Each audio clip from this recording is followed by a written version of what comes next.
And every so often I'll get emails with the name Cox, my mother's maiden name, shows up. Ricketts, her mother's maiden name. But Hanks never showed up once.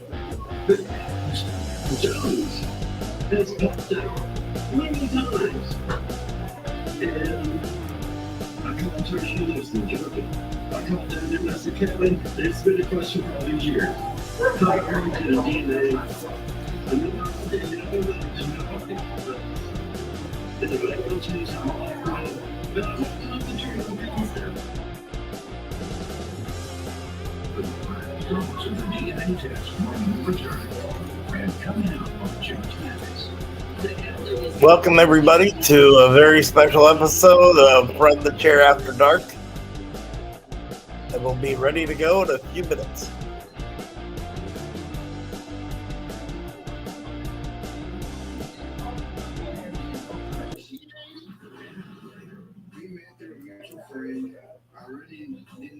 Yeah.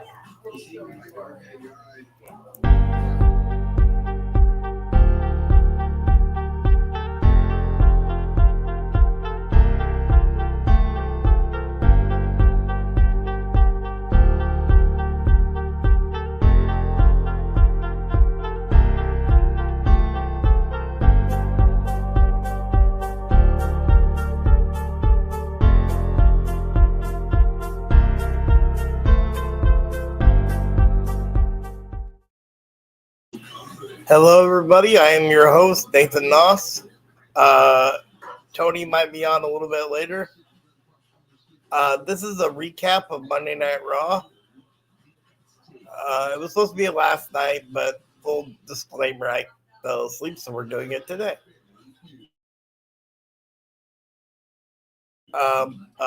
Pretty good build towards WrestleMania, which is important this close. The first segment was Sami Zayn and Kevin Owens coming out together after they got back together on last week's SmackDown. And then the Usos came out and they were talking back and forth. The Usos called Sami a traitor. And then both Kevin Owens and Sami Zayn looked to the WrestleMania sign, which I think by then everybody kind of knew what was going to happen.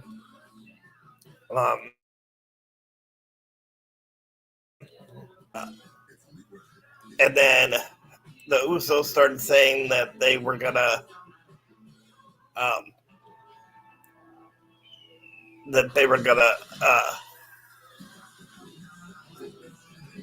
take out Sami Zayn. Kevin broke in and said that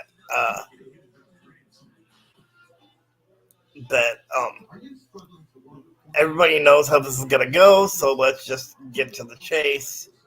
And they challenged the Usos for the tag title match at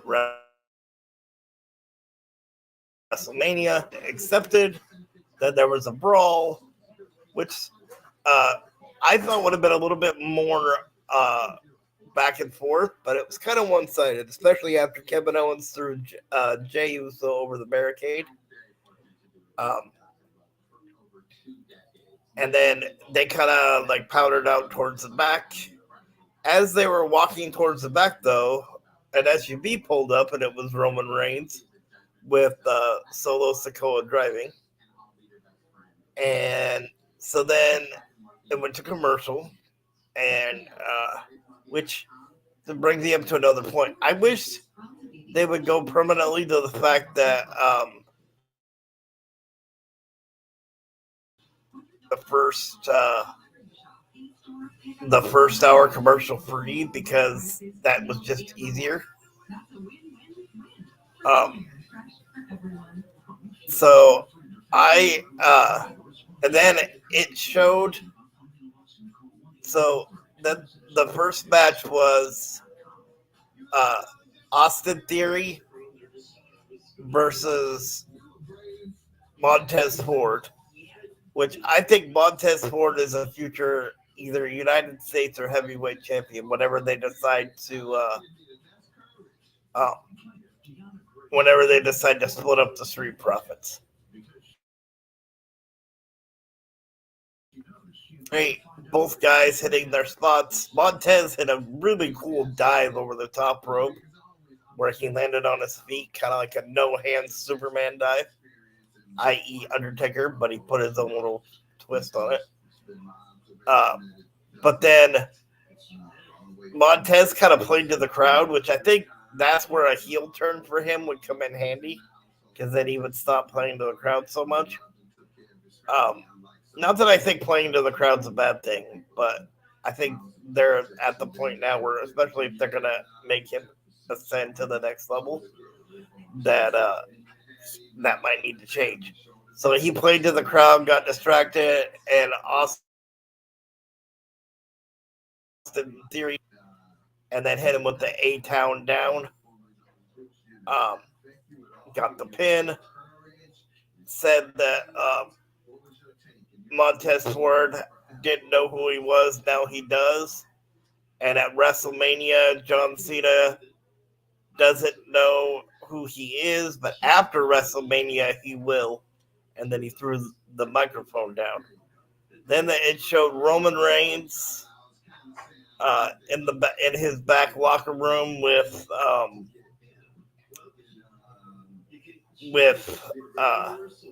the Usos and Solo Sikoa and the wise man Paul Heyman. The Usos were saying how they can't believe that Sammy caused Jimmy and Jay to have to choose between each other when they were doing that thing where Jay was kind of on the fence. And Jimmy said they were going to take Sammy and KO out.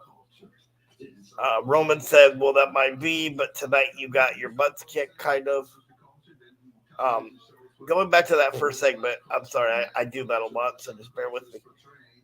Sammy did have a good line where he said, it's funny how you're telling me that I'm a traitor but to Jay, but you're the one who wants to take out Roman Reigns. So in that, Roman said everybody in the locker room and asked Jay if he had loyalty still to the bloodline, to which Jay said he did. And so they kind of left it at that. The next match was Omos versus Mustafa Ali. Basic squash match from a giant and a smaller talent. Not that Mustafa's small by any means, but next to Omos, he kind of is. The interesting thing about this match, like I said, was pretty much a squash, was the fact that Dolph Ziggler was watching the match backstage. So I don't know if they're planning on putting those two together. I know at one point they were kind of going back and forth about like being a tag team, and Mustafa was upset because Ziggler didn't want to team with him. And I find this new character with Mustafa Ali a little bit interesting. It reminds me a lot of like C.J. Parker, or as he's known now, Juice Robinson in AEW when he was doing the peace protest type gimmick where he's trying to like spread positivity. So I guess we'll see where that one goes. Then they had a match with Dominic. I'm trying to think here. Dominic Mysterio and I can't remember who. Anyway, I apologize. I can't remember who Dominic's opponent was. But Dominic ended up winning with the frog splash to the back because the opponent had his back worked on a lot. Got on the microphone, said that uh, uh, this Friday on SmackDown that the whole Mysterio family will be in Las Vegas. And maybe instead of asking Ray for a match at WrestleMania, he would ask his mom and get so that way Ray could get his permission to have the match only if Ray could get his balls out of Angie's purse, which was kind of a savage way to say that. But again, as I always say, I kind of hope they could eventually drop this whole ex-con character with Dominic because that's kind of stupid. Then Edge did a segment where to build up the Hell in the Cell Mania, but he called out the Demon Finn Balor, which led to the report of the Demon Finn Balor versus the Brood Edge.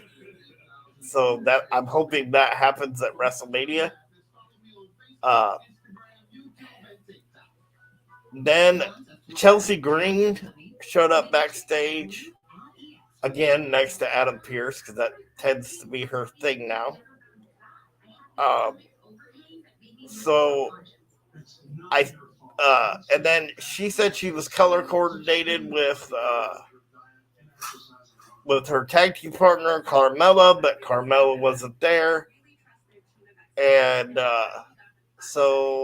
but she said she had found another opponent for or partner, for tonight, and she brought in Piper Niven. And so later in the night, it was going to be Piper Niven and Chelsea Green versus WrestleMania opponents. Beyond Asuka. Rhea Ripley came out, said that she was going to defeat Charlotte Flair at WrestleMania. Pretty standard promo going into any WrestleMania, when there's a challenger for a title. Then Damage Control came out, and Bayley said that maybe Rhea should take some advice from somebody that's actually beaten Charlotte Flair, which led to Rhea saying, well, why don't you get in the ring and I can beat you right now? And Adam Pearce was watching that match from backstage. So he set a referee down, and there was a match between Rhea Ripley and Bayley. And then Rhea Ripley and Bayley, and back and forth match, and then Becky Lynch, Lita, and Trish Stratus came down. Becky carrying a giant bag of popcorn. At first, just to watch the match, but of course, like any WWE show, they ended up all getting into it. Bayley staggered back into the Riptide and got the win. Great way to build up both matches heading into WrestleMania. Then they had a match between Ricochet and Chad Gable. And Chad Gable in the back was trying to get Otis or O'Dupree, would want him to be called, to come out to the ring with him. Maxine said that she had set up a photo shoot for him, and that she wanted Otis said, kind of thought about it for a minute, and funnily ate the cucumber that he had over his eyes, and but then ultimately decided to go with Chad Gable, and Ricochet won that match, I do believe. Please in the comments correct me if I'm wrong at any point during these.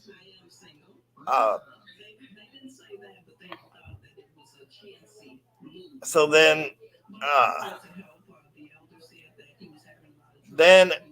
in the main event,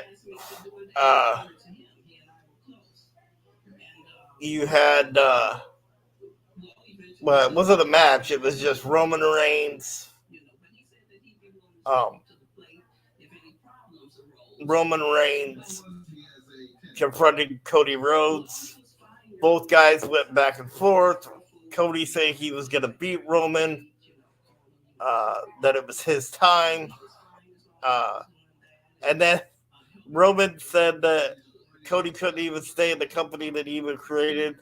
Nice little nod to AEW. And I actually fell asleep during this part, but from what I heard, they got a brawl. And that's kind of how the show ended. All in all, from what I saw, again, I'm going to also keep myself awake. That I'm pretty sure a lot of people have that problem sometimes. All in all, I would give it probably a B+, because I think that they did a good job building towards WrestleMania. I'm looking forward to NXT tonight. Probably have some more matches for Stand and Deliver. Oh, it was Johnny Gargano that took on Dominic Mysterio. And the reason he worked on the back was because of Grayson Waller taking out Johnny Gargano with the rake outside of Gargano's house on last week's NXT. And so then he did a frog splash to the back and to the ribs.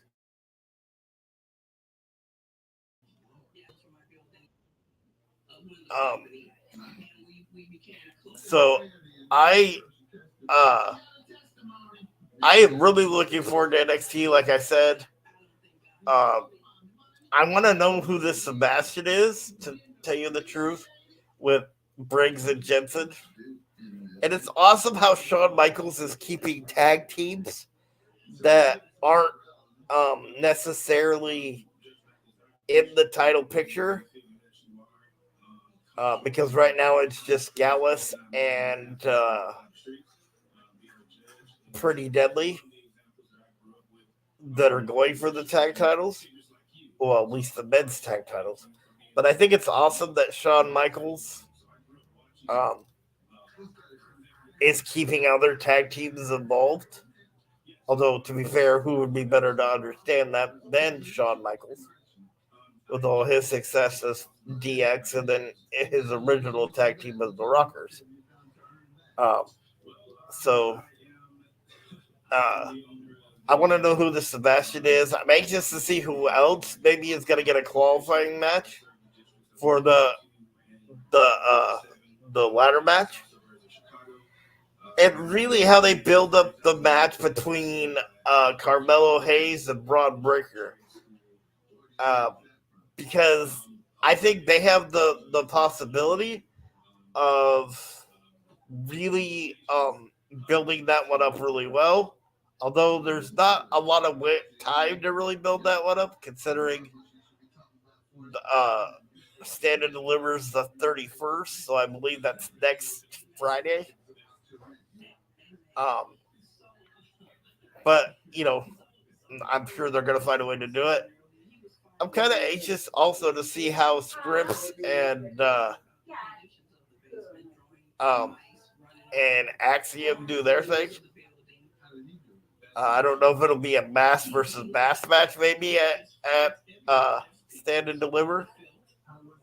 But that's kind of where I would go with that. And then to see how far they go with the supernatural side of um of Alba Fire and Isla Dawn. And here's just an idea for what I would do with those two if you're going to bring them up to the main roster. Made up with like a Bray Wyatt led faction if Bray Wyatt is healthy by then.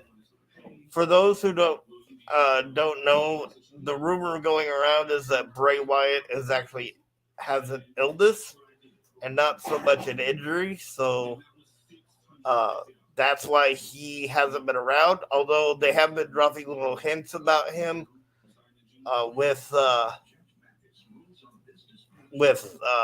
his logo popping up. And then when they showed the WrestleMania poster, there was a poster with Bray Wyatt and Alexa Bliss like side by side. So maybe that's like a little foreshadowing, maybe. And then the one part that I had forgotten to mention about Raw was they had an Impulsive TV segment, which is Logan Paul's podcast. And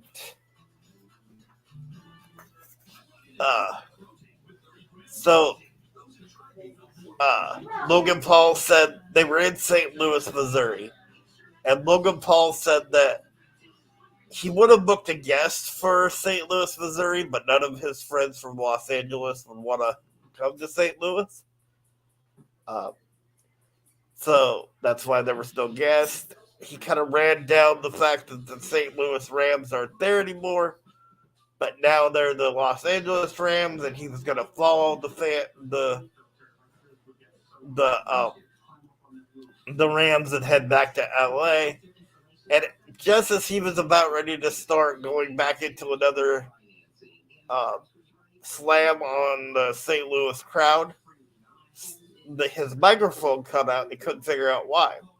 Well, what happened was Seth Rollins was in the video truck and controlling the video. So Seth said, "Oh, don't worry, he'll be right out." So Seth came out.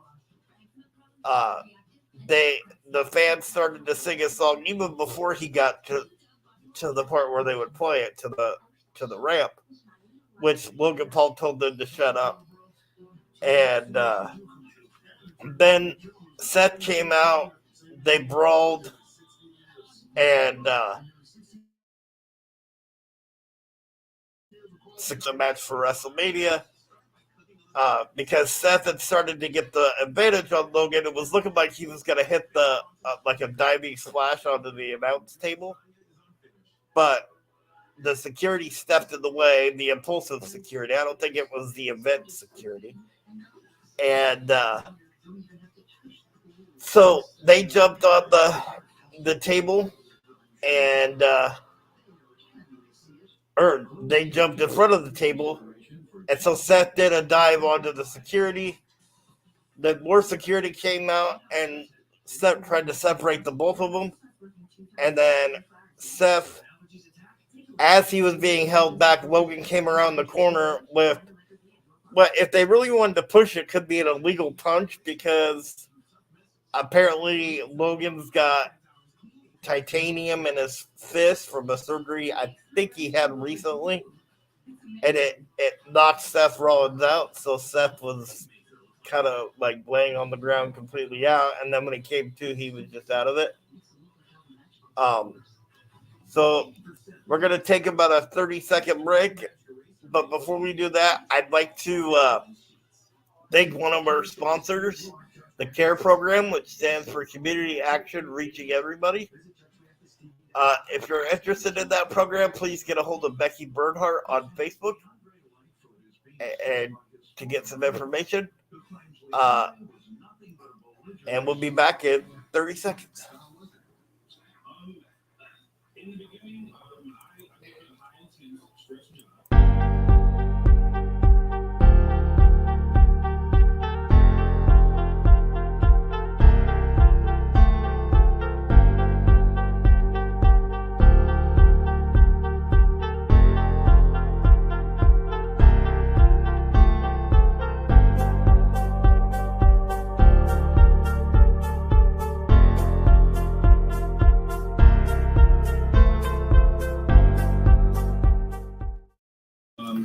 And we're back.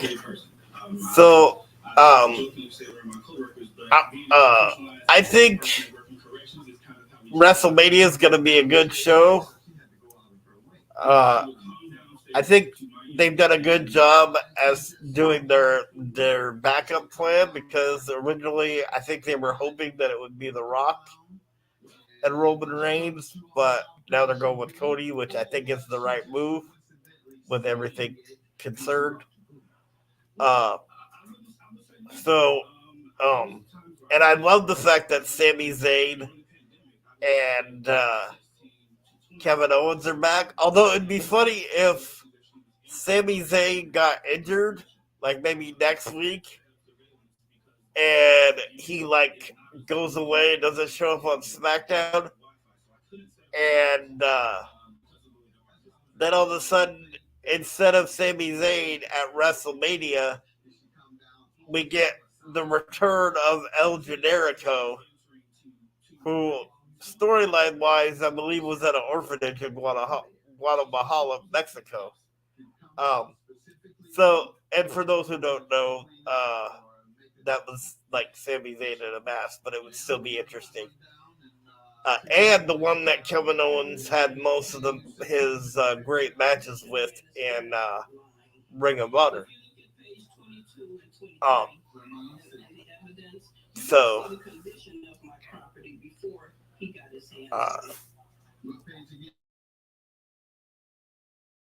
And then we have some great wrestling on Wednesday and Thursday. Wednesday is AEW Dynamite, and again, the match I'm looking forward to the most on that one is the dream match, as it's being called, which I can honestly see why they would call it that, which is Kenny Omega, current IWGP United States Heavyweight Champion, and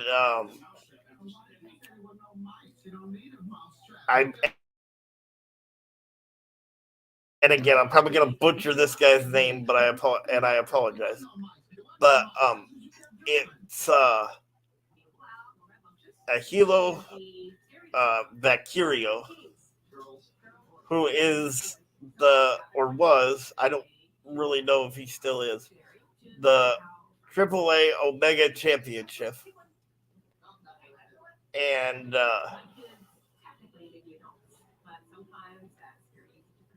he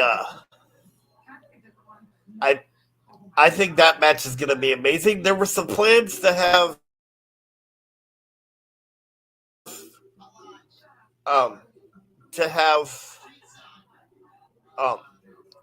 there were some plans to have them face before Omega went out with his injuries, but obviously that didn't happen. This guy, though, I think loosely translated it, so he's called the Viking, and he doesn't dress up like the kid, like Viking with the shoulder pads and everything. But this guy can fly like Ray Phoenix. He's got the size like Kenny Omega, so that's why this will be such a good matchup. And he has the technical skills of like an AJ Styles or a Chris Benoit. So this should be amazing. Love the fact that they brought back Stu Grayson. I think him and Evil Uno's healed from his concussion, storyline or otherwise, should get a shot at the Guns for the tag titles. But because I think them as a tag team are amazing. So I think that'll be interesting. And speaking of the tag titles, the Guns will be taking on Top Flight on Wednesday for another quick 30-second break, and then I'll finish this off. I also want to thank one of our other sponsors, Bruce Nichols Painting. feel free to look him up for all your painting needs. And we'll be back in 30 seconds.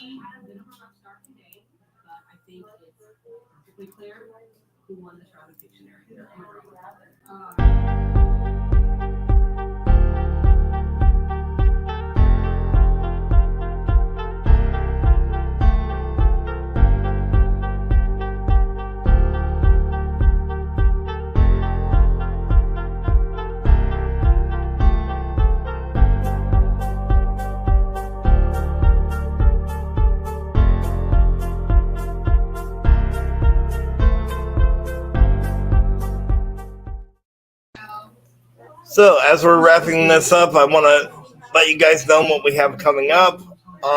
This Saturday, if you're in the Longview, Kelso area or the surrounding areas, the Special Olympics is having a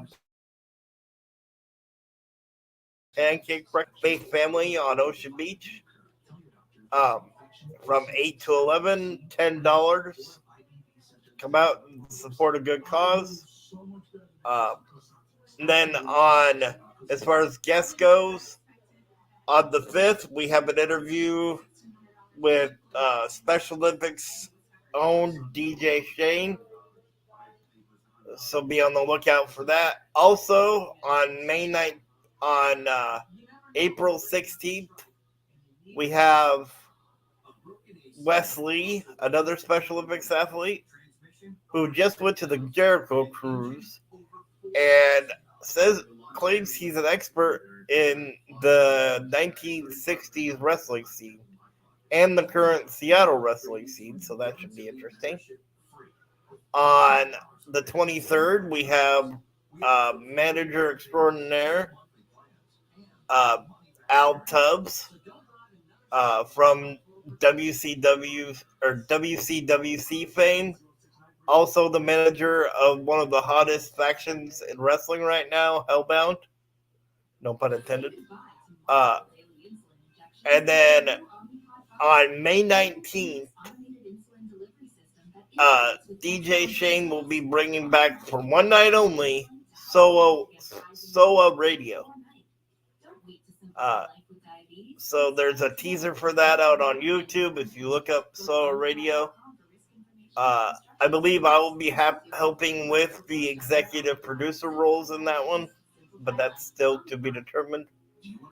And then Tony and I are working on getting some female interviews from multiple different independent promotions around the world. So very excited about that. And thank you very much. I will be back on tonight with a more detailed report on NXT for falling asleep. I should have drank a little bit more caffeine last night to keep myself awake. Hope you guys enjoyed this video, and I will see you tonight. All you do is open your meal, scan it on the oven. It makes me feel really happy that I don't have to. I mean, who doesn't want to?